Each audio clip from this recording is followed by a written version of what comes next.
I raised my son to be a good man. I thought I had. But as I stood on my balcony, watching the moving truck pull away from the beachfront condo I owned, the condo my son and his wife were being forced to leave, I had to ask myself where it all went wrong. It started with a trip to Hawaii, a 5-star, all-expenses-paid trip I booked to honor my late husband, a trip my daughter-in-law thanked me for by kicking me off of it. She thought she was getting a free vacation. She had no idea she was throwing away a $2 million lifeline. Before we continue, please subscribe to the channel and let us know where you are listening in the comments. The Florida sun was brilliant that Saturday morning, streaming into the condo and glinting off the crystal-clear glass of the floor-to-ceiling windows. It was the kind of perfect Naples morning my late husband, David, and I had dreamed of when we bought this place. Now, my son Leo and his wife, Amber, were living that dream, albeit for the symbolic price of $500 a month. I'd arrived just after 9 o'clock in the morning, carrying a bag of fresh pastries from my favorite local bakery and a small gift-wrapped box for Amber. "Judith, good morning," Amber said, opening the door. She smiled, but it didn't quite reach her eyes. She took the pastries with a polite but cool, "You shouldn't have." "It's no trouble at all, dear," I replied, stepping into the immaculate living room. The decor was modern, minimalist, and mostly paid for by me. "Where's Leo?" "In the office," she said, gesturing vaguely towards a closed door. "He's been on his phone all morning, work stuff." I nodded, though a knot of unease tightened in my stomach. Leo had been tense for months. I made my way to the kitchen to make us some coffee, my eyes scanning the space. It was a beautiful apartment with a panoramic view of the Gulf of Mexico. "You know," I began casually, leaning against the marble countertop, "the condo 2 floors up just went on the market for rent. They're asking $3,500 a month. Can you believe it? And it doesn't even have the updated kitchen you two have." Amber's smile tightened. "Wow, that's crazy." Her tone was clipped. I knew she heard the unspoken message. You are living a $3,500 lifestyle for the price of a cheap car payment. It wasn't meant to be a jab, but a gentle reminder of the reality they were insulated from. A reality I had provided.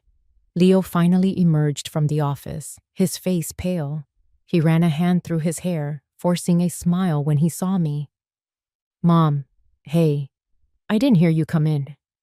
"I brought pastries," I said warmly, holding up the bag. He hugged me, but it felt distracted, his eyes darting towards his phone, which he quickly slipped into his pocket. But I was a real estate broker for 40 years. I noticed details. I'd seen the screen for a split second. A text message notification. The preview line containing the words "overdue" and "final notice." My heart sank. But I kept my expression serene. This was not the time. "And this is for you, Amber," I said, handing her the small box. She opened it to reveal a delicate pearl bracelet. It was a classic, elegant piece. "Oh, it's lovely, Judith." "Thank you," she said, her voice flat. She placed it on the counter without trying it on. The gesture was small, but it spoke volumes. It was another gift she felt entitled to, another piece of generosity she didn't truly appreciate. We sat on the balcony, the warm sea breeze washing over us.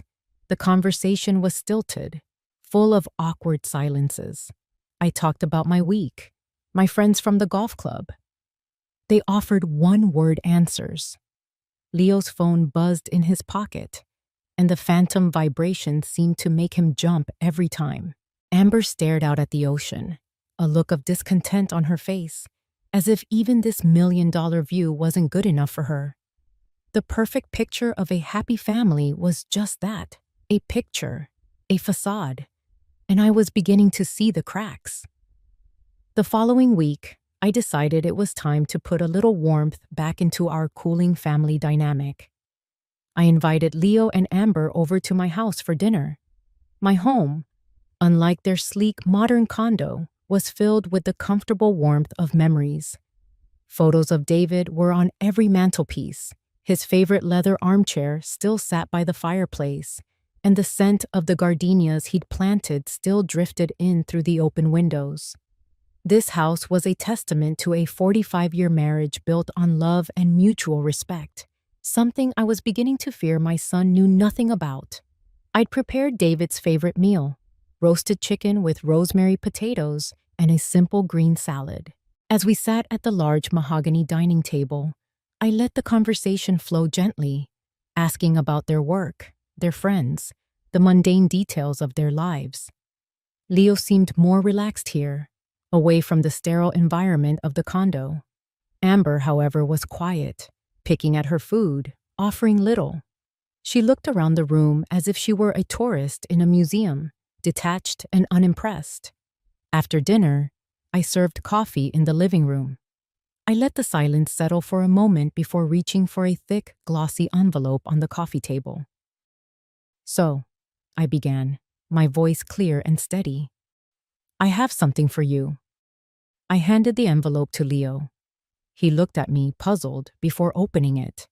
Inside were 3 first-class tickets to Maui, Hawaii, and a reservation confirmation for a 2-bedroom oceanfront suite at a 5-star resort. His eyes widened. "Mom, what is this?" he breathed, pulling out the documents. "It's a gift," I said softly. "Next month would have been your father's and my 46th wedding anniversary. He always wanted to take me back to Hawaii, to the place we spent our honeymoon. I thought it would be nice if the 3 of us went together, to celebrate him, to make some new memories as a family." Leo was speechless. A genuine, unburdened smile finally spread across his face. "Mom, this is incredible. Thank you. I don't know what to say." He looked genuinely happy, and for a moment, the worry lines on his forehead disappeared. I felt a surge of hope. Maybe this was all they needed. A break, a chance to reconnect. Then I looked at Amber. She was staring at the itinerary Leo had placed on the table. There was no joy in her expression, no excitement, not even a flicker of gratitude. Her face was a mask of cool indifference, but I could see a subtle tightening around her jaw. She didn't say a word. "Amber, isn't this amazing?" Leo prompted, his own excitement faltering slightly as he noticed her reaction. "It's a very generous thought, Judith," she finally said, her voice carefully neutral. The words were right, but the tone was all wrong. It was the kind of polite dismissal you'd give to a stranger offering you a flyer on the street. I pressed on, determined to break through her wall of ice. "I just want us to have a wonderful time together. No stress, just relaxing on the beach, enjoying each other's company. It's all taken care of." I made sure to emphasize the word together. Amber forced a tight smile. "Of course." I watched them closely. Leo's initial joy was already being overshadowed by his wife's palpable lack of enthusiasm. He kept glancing at her, a worried look returning to his eyes. She, on the other hand, refused to meet my gaze. She was already mentally checking out. She saw this trip not as a gift, not as a chance to honor the man whose legacy was funding her lifestyle, but as an obligation, a chore, a week-long performance of the happy, grateful daughter-in-law she so clearly had no interest in being. And in that moment, watching her, I felt the first cold premonition that my gift was about to be thrown back in my face. The phone call came 2 days later. I was in my garden, pruning David's prize-winning roses, when my cell phone rang. It was Amber. My heart gave a hopeful little flutter. Perhaps she'd had time to think and was calling to genuinely thank me. Perhaps she wanted to ask what she should pack. I was a fool. "Hi, Judith. Do you have a minute?" she asked it, Her voice was syrupy sweet, a tone she only used when she wanted something. Of course, Amber. Is everything all right? I asked, setting my gardening shears down. Oh yes, everything's fine. I was just thinking about the trip to Hawaii, she began, letting the sentence hang in the air. Yes? I prompted. There was a slight pause. Well, Leo and I were talking, and you know how much we appreciate the gesture. It's so generous of you. I'm glad you think so. I'm very much looking forward to it, I said, my voice even. Right. Well, here's the thing, she said, her voice dropping into a conspiratorial whisper. It's just having you there. It might feel a little, well, less like a real vacation, you know? A bit like we have to be on the whole time. It wouldn't be very relaxing for us, and it might not be very relaxing for you either. I was so stunned I couldn't speak. The sheer audacity of her words left me breathless. I stood there, phone pressed to my ear, the scent of roses suddenly cloying and artificial. She took my silence as an invitation to continue. So I had this idea, she went on, her voice gaining confidence. It's a bit of a long shot, but I was thinking, since the tickets are already paid for and everything, what if you didn't come? I remained silent. My shock was quickly crystallizing into a cold, hard anger. And, she continued, completely oblivious, I was thinking, since my parents have never been to Hawaii, and they've had such a tough year, maybe they could use your ticket instead. It would mean the world to them, and that way the ticket wouldn't go to waste. It's a win-win, really. A win-win. She had the gall to call it a win-win. She wanted to take the trip I had planned to honor my dead husband, on my dime, and replace me with her own parents. The disrespect was so profound, so utterly staggering, that it almost felt unreal. It was like a scene from a bad movie. My silence stretched on. I could hear her breathing on the other end of the line, probably waiting for me to gush about what a wonderfully thoughtful idea that was. I let the silence hang there, heavy and suffocating. Let her squirm in it. Judith? She finally asked, a hint of uncertainty creeping into her voice. Are you there? I took a slow, deliberate breath. When I finally spoke, my voice was devoid of all warmth. It was the voice I used to close difficult real estate deals, the voice that left no room for negotiation. I heard you, Amber, I said. Oh, good. So, what do you think? She asked bad, trying to sound cheerful. I looked at the beautiful, thorn-covered stem in my hand. I will have to think about your suggestion. I will be in touch. And without waiting for a reply, I ended the call. I stood motionless in my garden for a long time, the sun warming my face, but doing nothing to thaw the ice forming around my heart. The game had changed. She had just made the biggest mistake of her life. She just didn't know it yet.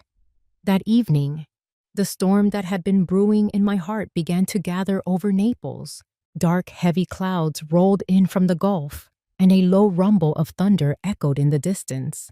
It was fitting. I knew Amber would go straight to Leo, and I knew she would twist the narrative to her advantage.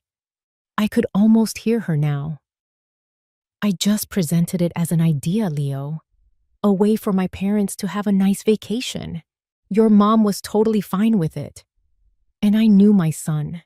I knew his spine was made of jelly when it came to his wife. Inside their condo, Amber was doing exactly that. She recounted the conversation to Leo, framing her outrageous demand as a reasonable, even considerate proposal. She breezed past the part where she told me my presence would be a burden, focusing instead on the wonderful opportunity for her parents. Isn't that a great idea? She finished, looking at him expectantly. Leo stared at her, his face ashen.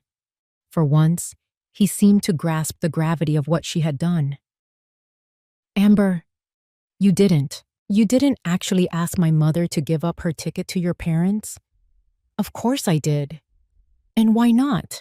She's been to Hawaii. My parents haven't. It's just sharing the wealth, she said with a dismissive wave of her hand. Sharing the wealth? It's her wealth. It's a trip to honor my father, my dead father. Amber, what were you thinking? His voice was rising, a rare occurrence. Oh, don't be so dramatic, Leo, she scoffed. It's not that deep. She's a strong woman. She'll understand. She probably appreciates my directness. Directness? That wasn't direct. That was monstrous. You just kicked my mom off a trip she planned and paid for in memory of her husband. Do you have any idea how that sounds? He was pacing now, running his hands through his hair in a gesture of pure panic. He knew. Deep down, he knew this was a fatal misstep. You're overreacting, Amber insisted, her voice turning hard. You always do this. You always take her side. I'm your wife. Are you going to back me up or not? And there it was, the ultimatum, the final manipulative twist of the knife. She was making this a test of his loyalty. Him versus me. Leo stopped pacing. The fight went out of him as quickly as it had appeared. I could picture him, shoulders slumped, the look of defeat on his face. He was trapped. Trapped by his secrets, by his debts, and by this woman who held all the power in their relationship. He was terrified of confronting her, terrified of the argument that would follow if he didn't capitulate. More than that, he was terrified of his own life unraveling if he upset the fragile balance he was barely maintaining. So he did what he always did. He chose the path of least resistance. He chose silence. Fine, he muttered, not looking at her. Just fine. His silence was his consent. His silence was his betrayal. He didn't stand up for his father's memory. He didn't stand up for me, his mother, the woman who was quietly keeping him afloat. He stood by and let his wife bulldoze over our family's history and my generosity. In that moment of weak, cowardly silence, Leo sealed their fate as surely as if he had made the demand himself. He had chosen his side, and it was the wrong one. Before we continue, please subscribe to the channel and let us know where you are listening in the comments. I did not call them back. I did not text. I did not drive over to their condo to scream and rage, which is what Amber probably expected. Anger is a hot, messy emotion. What I felt was cold, clear, and sharp as a shard of ice. I was a businesswoman who had just seen a promising investment turn sour. It was time to cut my losses and divest. I spent the rest of the day in my home office. It's a room David had designed, with rich cherry wood bookshelves, a large desk overlooking the garden, and a quiet, calming energy. But there was nothing calm about my actions. I wasn't grieving anymore. I was strategizing. I didn't cancel the trip right away. That would have been too simple, too emotional. Instead, I opened my laptop and began to type. I pulled up the reservation for the flights and the hotel. With a few clicks, I saw the cancellation policy. I would get a full refund if I canceled within the next 24 hours. Plenty of time. Then, I opened my email. I composed a new message, addressing it to both Leo and Amber. The subject line was simple: Hawaii trip. The body of the email was even simpler. I wrote, Dear Amber and Leo, I have thought about your suggestion, Amber. I've decided the best course of action is to cancel the trip entirely. This will ensure everyone is comfortable and free from any obligations. I hope you have a pleasant evening. Sincerely, Mom. I read it over twice. It was perfect. It was polite, detached, and utterly dismissive. It offered no room for argument. I wasn't punishing them. I was simply removing the source of the problem, just as they had wanted. The phrase free from any obligations was a deliberate, pointed barb. You don't want the obligation of spending time with me? Fine. You are now free. I hit send. The immediate aftermath, I imagined, would be a mix of emotions in their condo. Amber would likely feel a flash of triumph. She had gotten her way. She no longer had to go on a forced family vacation. She wouldn't see the bigger picture, the true cost of her victory. She was playing checkers, while I was playing chess. Leo, on the other hand, would feel a cold dread creep up his spine. He would understand the tone of that email. He would recognize the finality in my words. He would know that this wasn't an emotional reaction. This was a business decision. He would feel the ground beneath his feet begin to shift. The storm hadn't hit yet, but he would hear the thunder. He would know that my quiet, calm response was infinitely more terrifying than any shouting match could ever be. I closed my laptop and walked out to the balcony. The earlier storm had passed, leaving the air clean and cool. The first stars were beginning to appear in the twilight sky. I had made my first move. The trip was canceled, yes, but that was just a symptom. The disease was their entitlement, their disrespect, their ingratitude, and I was about to perform a surgery. It would be painful, precise, and absolutely necessary. The next morning, I woke up with a sense of purpose I hadn't felt since David passed away. The grief was still there, a constant, low hum beneath the surface. But now it was overlaid with the sharp, clear focus of a CEO executing a hostile takeover. My target wasn't a corporation. It was my own asset, a $2 million property that was being occupied by ungrateful tenants. I dressed carefully in a tailored navy blue suit, pearl earrings, and low heels. This was my uniform, the armor I wore for 40 years in the cutthroat world of high-end real estate. Today, I was not a mother. I was Judith Barlow, broker and investor. I had a 10 o'clock in the morning appointment with my lawyer, a sharp man named Mr. Davies, whom I had on retainer. His office was downtown, in a sleek high-rise building that overlooked the bay. As I sat in his plush leather chair, I didn't waste time with pleasantries or family drama. Mr. Davies was my lawyer, not my therapist. I did not mention my son, my daughter-in-law, or a canceled trip to Hawaii. I spoke to him as one professional to another. "Good morning, Robert," I began, placing my leather portfolio on his polished desk. "I need you to draft some paperwork for me regarding one of my properties." "Of course, Judith. Which one?" he asked, pulling a legal pad towards him. "The condo on Gulf Shore Boulevard, Unit 703, I said, my voice even and calm. "Ah, the one your son is in," he said with a knowing smile. "It's the one currently occupied by tenants whose lease is about to expire," I corrected him gently but firmly. The distinction was crucial. This was no longer about family. It was about landlord and tenant. "I need you to draw up a new lease agreement for that property." "Certainly. What are the new terms?" he asked, pen poised. "The new monthly rent will be $3,500, I stated without a flicker of emotion. Mr. Davies raised an eyebrow slightly but made no comment. He was too professional for that. He simply wrote it down. $3,500. And the effective date? "The new lease will take effect in 60 days, as required by Florida law. I want the notice delivered by a licensed process server. I want everything done completely by the book. No loopholes, no wiggle room." "Understood," he said, scribbling notes. "We'll include the standard clauses: late fees, security deposit, maintenance responsibilities. Is there anything else?"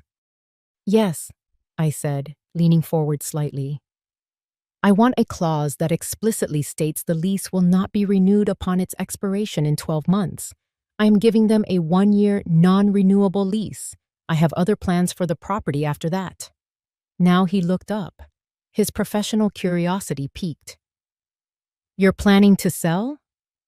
"I am planning to liquidate the asset," I replied, using the cold, impersonal language of finance.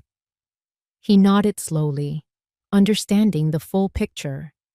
This wasn't just a rent increase. It was an eviction notice, delivered 12 months in advance. It was a perfectly legal, ironclad strategy to reclaim my property. We spent another 30 minutes going over the details. I was meticulous, ensuring every I was dotted and every T was crossed.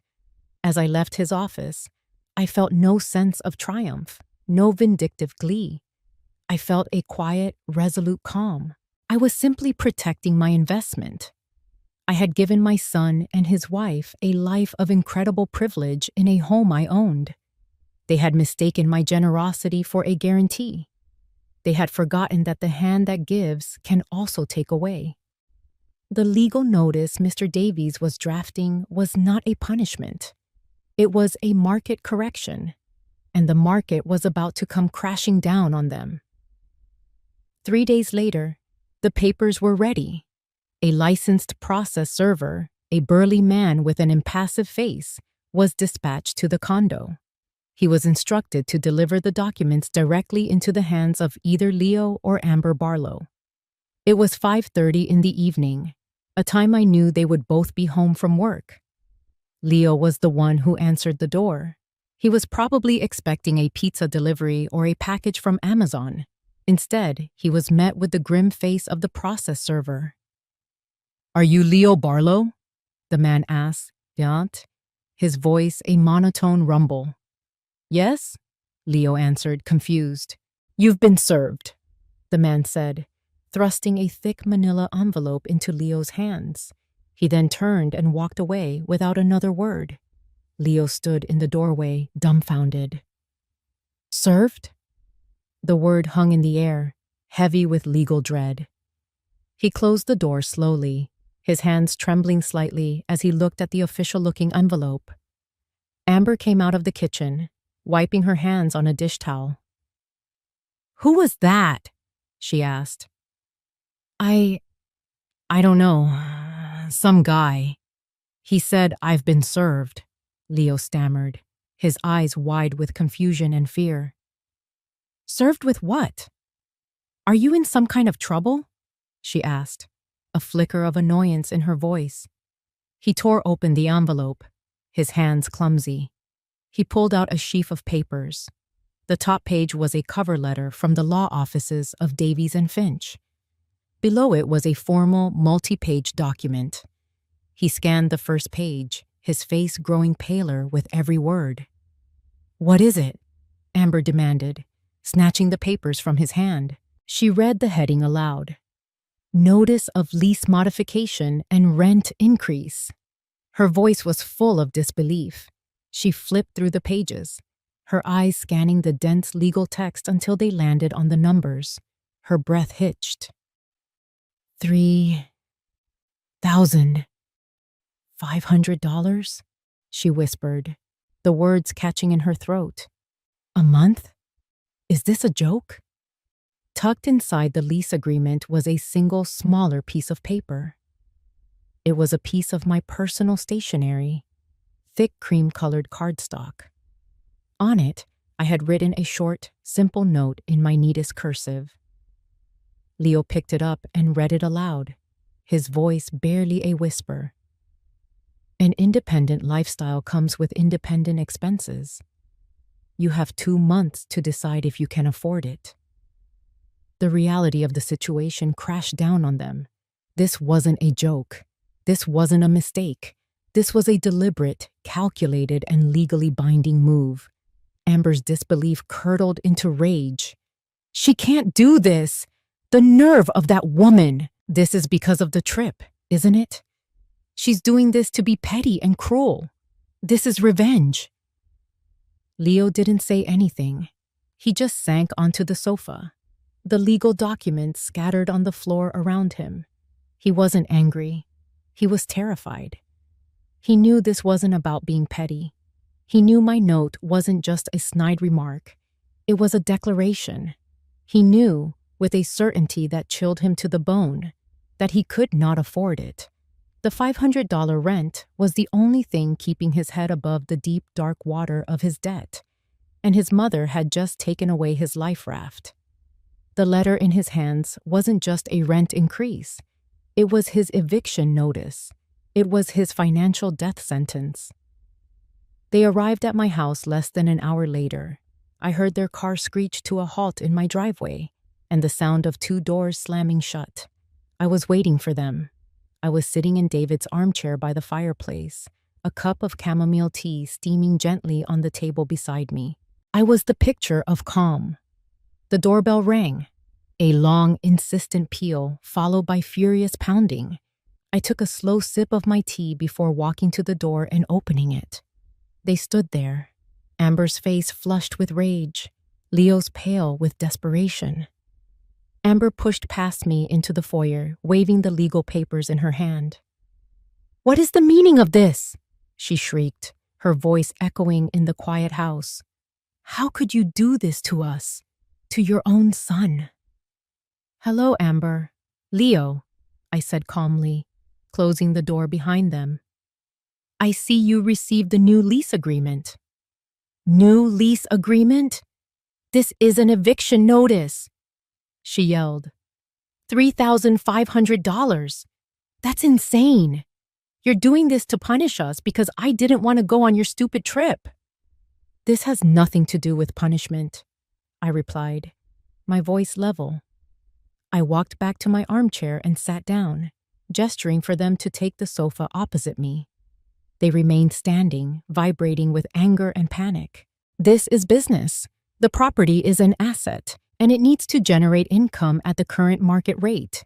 Your previous lease, with its heavily subsidized rate, has expired. These are the terms of the new one." "Business? We're your family," Leo finally choked out, his voice cracking. "Mom, please. You can't do this. We can't afford this. You know we can't." He was pleading now, his eyes begging me for mercy. This was the moment I had been waiting for, the moment for him to be a man, to be honest. But he wasn't there yet. "Can't you, Leo?" I asked simple, softly, looking him directly in the eye. "You both have good jobs. You live in a multi-million-dollar condo for $500 a month. You don't have a car payment. Because I bought you that SUV as a wedding gift. Your expenses are remarkably low. Why can't you afford it?" My question hung in the air, a direct challenge to the web of lies he had been spinning. Amber, of course, jumped in to defend him. "It's none of your business what we can or can't afford. You're just being a cruel, vindictive old woman." I ignored her completely. My focus was entirely on my son. "Tell me, Leo. Tell me why you can't afford to pay the market rate for your life." He faltered, his gaze dropping to the floor. He couldn't tell me the truth. Not in front of her. He couldn't admit to the secret debt that was strangling him. "We just can't," he mumbled, his voice thick with shame. I took another sip of my tea. "Then you have a decision to make," I said, my voice leaving no room for argument. "The terms are on the paper. This is not a negotiation. You are not my children in this matter. You are my tenants. You have the right to accept the new lease, or you have the right to decline it and vacate the property within 60 days. The choice is yours." My calmness was a wall they couldn't breach. They had come expecting a screaming match, a dramatic, emotional fight where they could use guilt and sentiment as weapons. Instead, they found a boardroom. I had stripped all emotion from the equation, leaving them with nothing but the cold, hard facts of contract law. They stared at me, their anger and desperation useless against my icy composure. The fiery confrontation they had started had been extinguished by a single, unmovable force: my resolve. The confrontation ended with Amber storming out of the house, dragging a shell-shocked Leo behind her. I knew, however, that it wasn't over. The foundation of their life had cracked, and the pressure I was applying was only going to get stronger. I gave it 2 days. He came back on a Tuesday night, just after 10 o'clock. It was raining, a steady, miserable drizzle that matched the mood perfectly. He didn't pound on the door this time. He rang the bell once, a short, hesitant sound. He was alone. When I opened the door, he looked like a ghost. His face was haggard, with dark circles under his eyes. He was soaked from the rain, his hair plastered to his forehead. He didn't say anything. He just looked at me with the eyes of a lost little boy. "Come in, Leo," I said softly, stepping aside. He walked into the foyer, dripping water onto the marble floor. He didn't seem to notice. He just stood there, his shoulders slumped in utter defeat. I led him into the living room, the same room where the fight had happened just days before. "Sit down," I said, gesturing to the sofa. He collapsed into it, burying his face in his hands. A sound escaped him, a ragged, choked sob. He stayed like that for a full minute, his body shaking. I waited patiently, giving him the space to let it out. I didn't offer comfort. This was a pain he needed to feel, a rock bottom he needed to hit. Finally, he looked up, his eyes red-rimmed and full of tears. "I'm in trouble, Mom," he whispered, his voice hoarse. "I'm in so much trouble." I just looked at him, my expression unreadable. "Tell me." And then it all came pouring out. The dam of his lies and secrets finally broke. He confessed everything, the words tumbling out in a rush of shame and desperation. He told me about the bad investment he'd made 2 years ago, a tech startup that had gone bankrupt, leaving him with a secret business loan he couldn't pay. He told me how the debt had snowballed with interest and penalties, growing into a monstrous sum that haunted his every waking moment. "How much, Leo?" I asked, my voice quiet but firm. He flinched, unable to meet my eyes. Almost $200,000, he mumbled. $200,000. The number settled in the air between us, heavy and obscene. He told me about the threatening letters, the constant calls from creditors, the lies he had to tell Amber to hide the missing money from their accounts. He admitted that the $500 rent wasn't just a help. It was the only thing that had allowed him to keep up the facade, to keep from drowning completely. "I was going to tell you," he sobbed, looking at me with raw desperation. "I swear I was, but I was so ashamed. And then Amber, she just wants so much. She wants the lifestyle, the nice things. I couldn't let her down." He finally broke down completely, his words dissolving into incoherent sobs. He was a 35-year-old man, crying like a child in his mother's living room. It was a pathetic sight, but it was also the most honest I had seen him be in years. He had been backed into a corner with no way out. The weight of his lies had become too heavy to bear. He wasn't confessing out of a newfound sense of integrity. He was confessing because he was desperate. He was confessing because he had finally realized that I was his only hope for salvation, and he was about to find out just how badly he had misplayed his hand. I let him cry for a few more minutes, the sound echoing in the quiet room. When his sobs subsided into ragged breaths, I finally spoke. My voice was not angry, nor was it sympathetic. It was the calm, factual voice of a narrator stating the final, unchangeable truth. "I know, Leo," I said. He looked up, his tear-streaked face a mask of confusion. "What? What do you know?" "I've known about the debt for 6 months," I stated simply. He stared at me, his mouth hanging open. The color drained from his face, leaving him looking even more ghostly than before. "How?" he whispered. "You're my son, Leo. I notice things. The tension, the constant checking of your phone, the way you flinch when a number you don't recognize calls. And frankly, your financial footprint is not that hard to follow when one knows where to look. I hired a private financial investigator. I know everything. The failed startup, the loan from that predatory lender, the exact amount you owe, down to the penny." He was speechless, utterly floored. He looked like I had physically struck him. "The trip to Hawaii," I continued, my voice still level, "was not just a trip. It was a test. A final test for you and for your wife." I leaned forward, placing my cards on the table, one by one. "I am selling the condo, Leo. I have a buyer.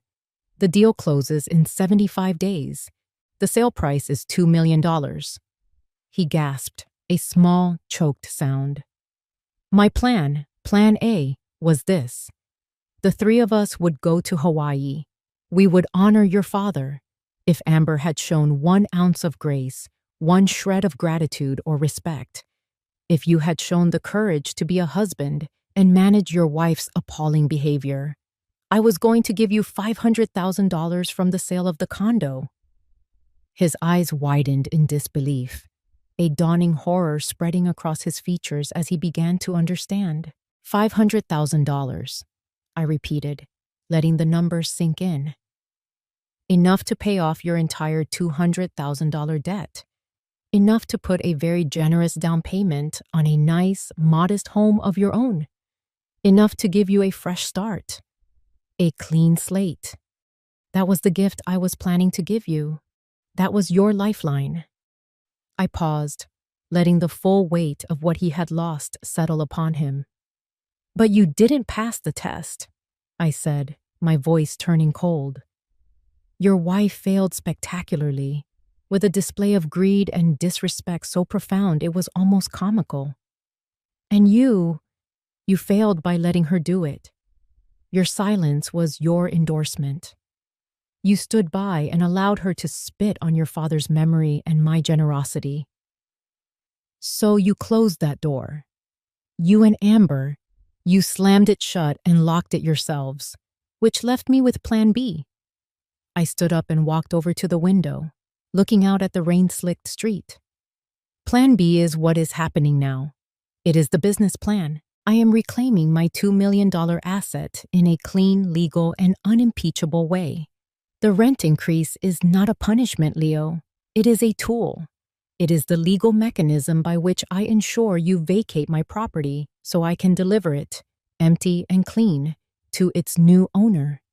You made your choice, and now you have to live with the consequences." He just sat there, utterly broken. The truth of it all, the money, the lost opportunity, the sheer scale of his failure, had crushed him. He hadn't just lost a subsidized apartment.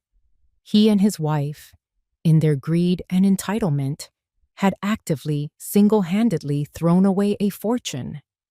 They had destroyed their own salvation, and there was nothing left to say.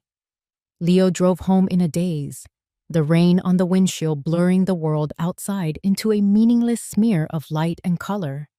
The truth I had laid bare was replaying in his mind on a loop. $2 million, $500,000, a test, a failure. Each repetition was another turn of the knife. When he walked into the condo, Amber was on the sofa, scrolling through her phone, a look of sullen anger still etched on her face. "Well?" she demanded without looking up. "Did you convince her? Is she going to stop this ridiculous nonsense?"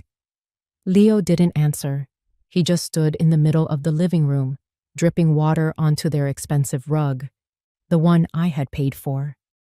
"Leo, did you hear me?" she asked, finally lowering her phone and looking at him. She saw his expression, the vacant, shattered look in his eyes, and her own face hardened. "Oh, don't tell me you just sat there and cried. You didn't fix it?" "There's nothing to fix," he said, his voice hollow. "It's over." "What do you mean it's over? She can't just kick us out." "She can," he said. "And she is. She's selling the condo." Amber shot up from the sofa.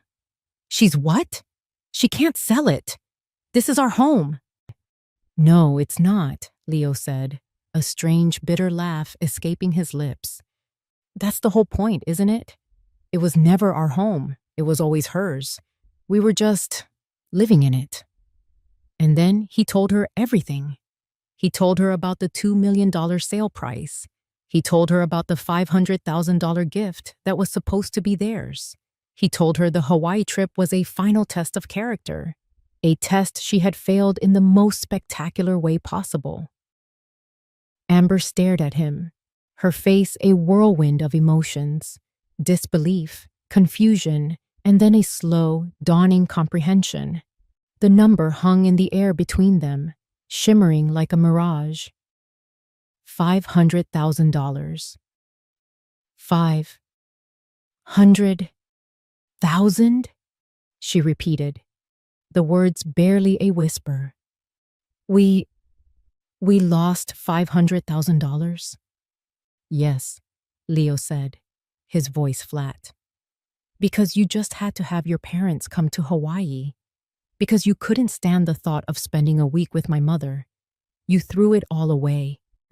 The dam of his resentment, built up over years of her demands and his own cowardice, finally burst. For the first time, the argument wasn't about me. It was about them.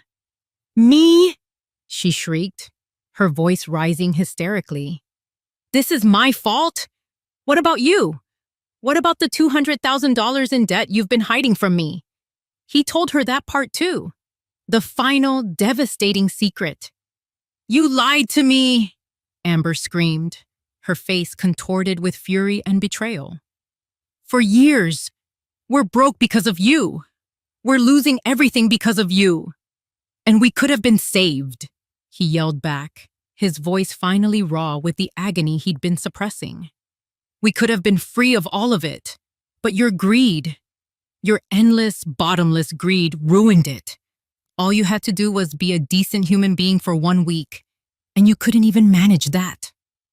The fight was ugly, vicious, and raw. All the unspoken truths, all the hidden resentments, all the financial pressures and secret shames came pouring out. It was a hurricane of blame and regret, tearing their carefully constructed life apart at the seams. She threw his lies and weakness in his face. He threw her entitlement and ingratitude back at her. They were no longer a team. They were two desperate people, trapped in the wreckage of their own mistakes, turning on each other because there was no one else to blame. The perfect picture had shattered, and all that was left were the jagged, ugly pieces. They hadn't just lost a home and a fortune. In that moment, screaming at each other in the beautiful borrowed condo they were about to lose, they lost each other too. The 60 days passed in a blur of bitter silence and frantic packing. The legal notice was unassailable, and the reality of their situation was absolute. They couldn't afford the new rent, and there was no appeal, no negotiation. The date on the notice was a deadline, and it arrived with the unpitying certainty of a sunrise. On the final day, I stood on the balcony of my own home, which was just a few buildings down the coast from theirs. I could see the moving truck parked outside the condo, a stark, ugly symbol of their failure. It was a hot, humid Florida day, the air thick and still. Through my binoculars, I could see them, Leo and Amber, moving like ghosts in and out of the building. They looked exhausted, defeated, and a decade older. They didn't speak to each other. They moved in separate orbits of misery, carrying boxes filled with the remnants of a life they had taken for granted. The expensive furniture, the designer clothes, the high-end electronics, all of it now just cumbersome baggage on their way to a much smaller, much harsher reality. They had found a small, cramped apartment to rent, miles from the beach, miles from the life they thought they deserved. My phone rang. It was the real estate agent representing the buyer. "Judith," he said, his voice cheerful. "Just wanted to let you know, the final walkthrough is complete. The tenants are out. The place is clean. We are cleared to close tomorrow morning at 10 o'clock. "Thank you, Mark," I said, my voice steady. "I'll be there." I hung up the phone and lowered the binoculars. I watched as Leo carried the last box to the truck. Amber stood by the open passenger door, not helping, just staring blankly at the building she had once called home. They got into the truck, and without a backward glance, they drove away. The $2 million transaction was complete. My asset was secure. My plan had been executed flawlessly. I had won. But as I stood there, watching the truck disappear down the boulevard, I felt no joy. There was no sense of victory, no satisfying taste of revenge. There was only a profound and hollow sadness. I had won the battle, but I had lost my son. Perhaps I had lost him long before this, to his own weakness and to the woman he had chosen to marry. But this was the final, undeniable confirmation. I had taught them a lesson, a brutal, expensive lesson about consequences, gratitude, and the real cost of an independent life. But the price of that lesson was a fractured family and a relationship that might never be repaired.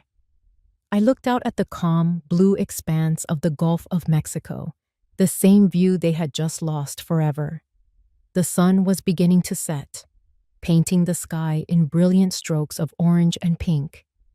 It was beautiful, and for the first time in a long time, I felt completely and utterly alone.